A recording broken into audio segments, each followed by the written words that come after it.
I was invited to this meeting. When I walked into the room, the world leaders were there. Then I said the next thing was, who is going to be the next president? Now, this is 2 years before he became president. Right. And they said Jimmy Carter, and I said, Jimmy who? And they said, well, he's the Democratic governor of Georgia. And I said, I've been voting Republican.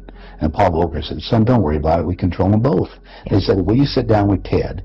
And so I sat over with Ted Kennedy. He's sitting right next to me. Mm-hmm. And Ted and I are, he's just joking. He said, George, you're going to love this job. You're really good with money. We're going to send you out to all the state Democratic functions to raise money for the National Democratic Party.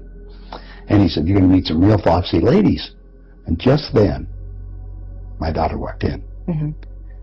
Ted looked at her and he says, wow, I want to go to bed with that. I says, no, you don't, Ted. That's my daughter, and she's 14. And his response to me was, I don't care. I got up and I walked across the room. Yeah. I then talked to Pierre Trudeau and his wife, mm-hmm. who was the Prime Minister of Canada mm-hmm. at that time. Mm-hmm.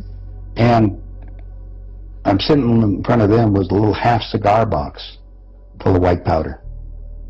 And I'm looking around the rest of the room. I said, my God, something hit me at that point. If the world leaders have to resort to this, I don't think I want to be part of this thing.